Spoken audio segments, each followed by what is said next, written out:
इस मूवी में हम कुछ खूंखार आदमखोर लोगों को देखेंगे जो एक वीराने जंगल में रहते हैं और वहां पर आने वाले सभी लोगों को बहुत बुरी तरह से मारकर उन्हें खा जाते हैं। मूवी के शुरुआत में आप एक लड़के और एक लड़की को देखते हैं जो वेस्ट जंगल के वीराने जंगल में रॉक क्लाइंबिंग कर रहे थे। यह लड़का सबसे पहले चट्टान पर पहुंच जाता है और उसकी दोस्त बोलती है कि कोई बात नहीं, तुम जीत गए, लेकिन मेरे को भी तो ऊपर खींचो। तभी उस लड़की के ऊपर खून की कुछ बूंदें गिरती है। जब कुछ समझती जब तक लड़के के शरीर को कोई ऊपर से नीचे फेंक देता है और उस लड़की की रस्सी ऊपर खींचने लगता है। घबराकर वह लड़की फटाफट रस्सी को काट देती है, जिसकी वजह से वह भी नीचे गिर जाती है। वहाँ से भागने की कोशिश करती है, लेकिन जल्दी उस लड़की का पैर तार से टकरा जाती है और वह नीचे गिर जाती है और कोई उसे खींच लेता है और सिर्फ उस लड़की की चिल्लाने की आवाज आती है।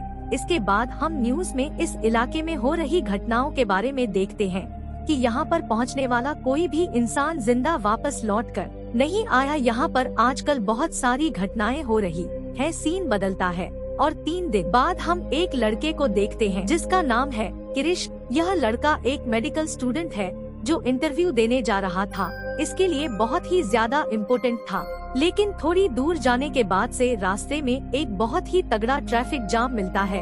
अपनी गाड़ी से उतरता है और दूसरा आदमी से पता चलता है कि रास्ते में कल एक्सीडेंट होने की वजह से जाम लगा है और इसे हटने में बहुत टाइम लगने वाला है, इसलिए वह जल्दी जाने के लिए शॉर्टकट रास्ता ढूंढने लगता है।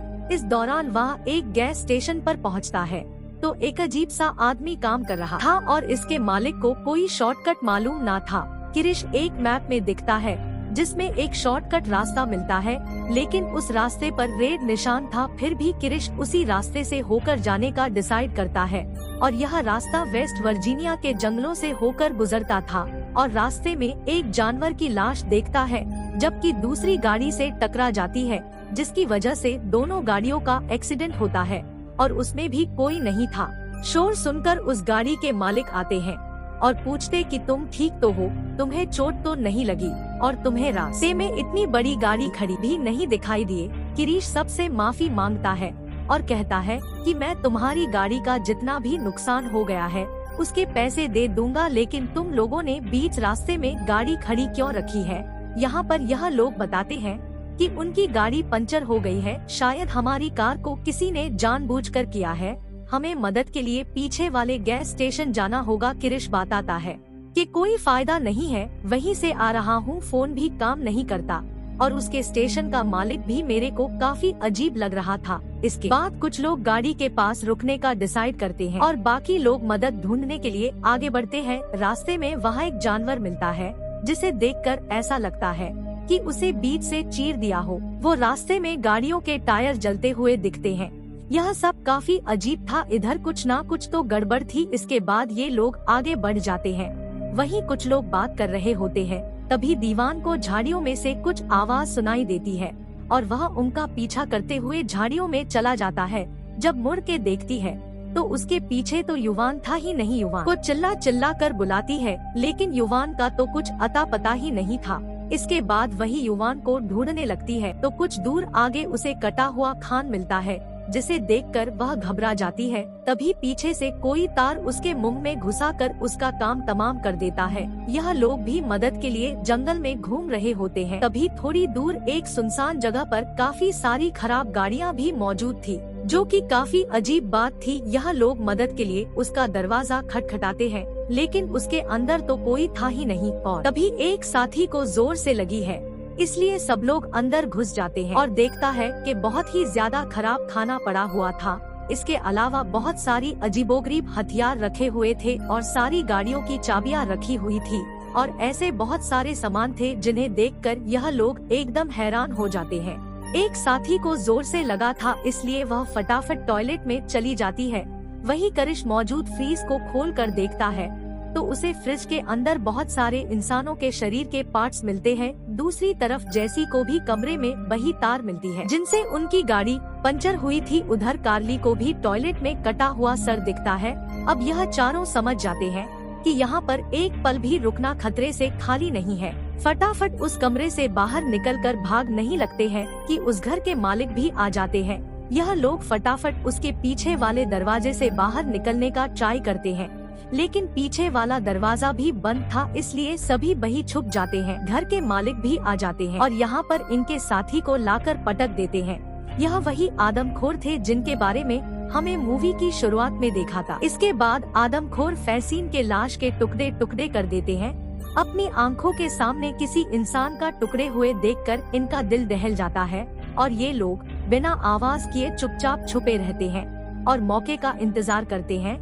कुछ देर बाद आदमखोर की लाश को खाकर सो जाते हैं। तब इसको अच्छा मौका मिलता है यहाँ से भागने का। जब ये लोग भागने लगते हैं तभी एक आदमखोर की नींद खुल जाती है, जिसे देखकर तेजी से भागने लगते हैं, लेकिन इनके पीछे पीछे अपनी गाड़ी से आ जाते हैं।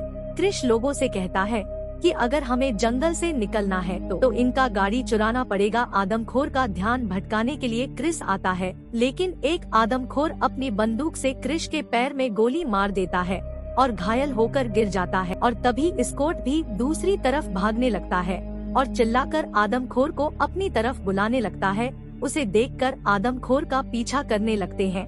मौका पाकर कार्ली और जेसी क्रिश के साथ आदमखोर की गाड़ी चुरा लेते हैं और जिस तरफ स्कॉट भाग कर गया था उसी तरफ गाड़ी को लेकर जाते हैं ताकि वह लोग उसे बचा सके। स्कॉट इन लोगों की गाड़ी के पास अब पहुंचने वाला था, लेकिन तभी एक आदमखोर बहुत सारे तीर मारता है जो जाकर स्कॉट को लग जाते हैं और स्कॉट का काम तमाम हो जाता है।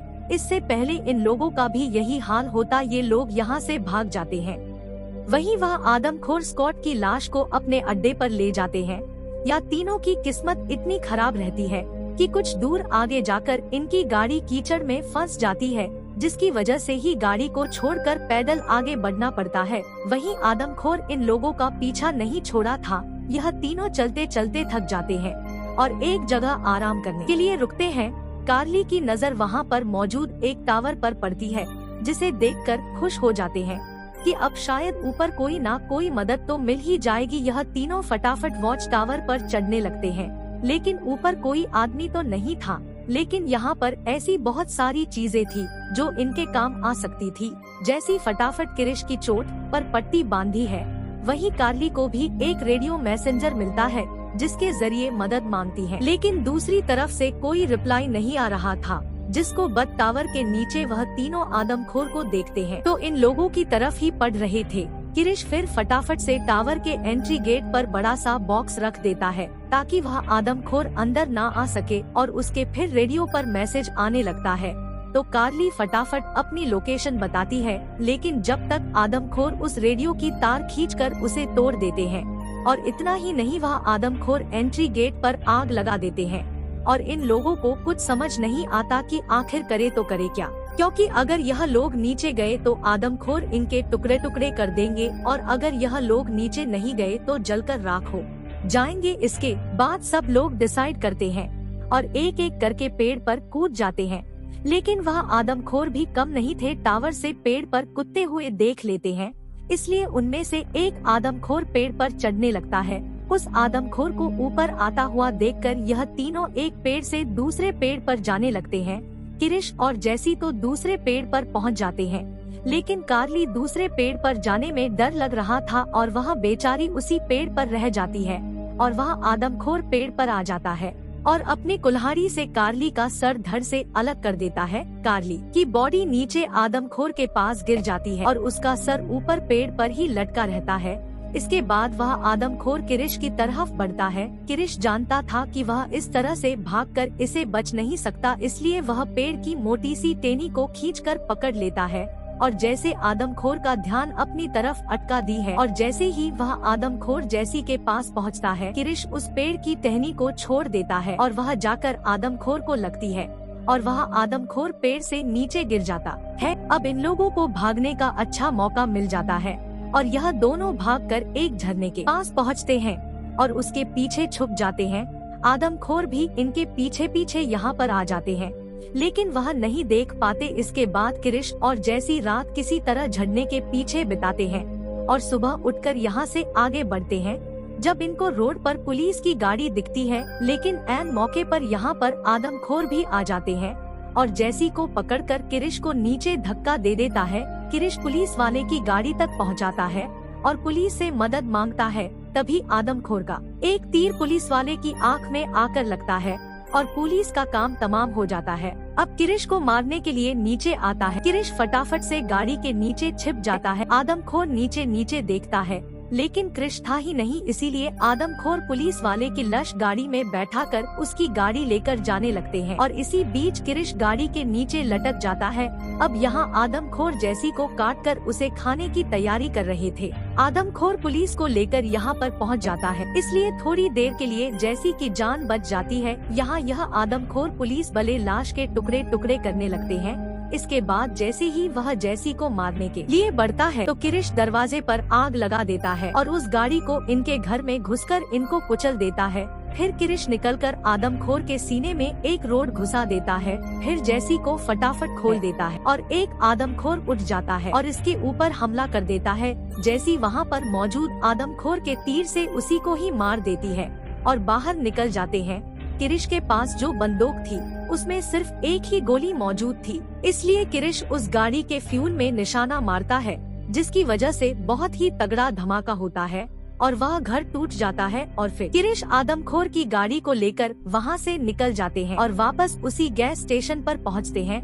आदमखोर की गाड़ी को आता हुआ देखकर स्टेशन का मालिक डर के मारे चुप जाता है, लेकिन उस गाड़ी में आदमखोर नहीं बल्कि किरिश और जैसी थे। किरिश वहाँ की मैप लेता है और आगे निकल जाता है। फिर हम उस घर को देखते हैं जहां पुलिस वाले की गाड़ी पहुंचती है। पुलिस वाले वहां का हालात का जायजा ले रहे थे, तभी पीछे से एक आदमखोर आता है, उस पुलिस वाले को मार डालता है और यहीं पर यह मूवी खत्म हो जाती है।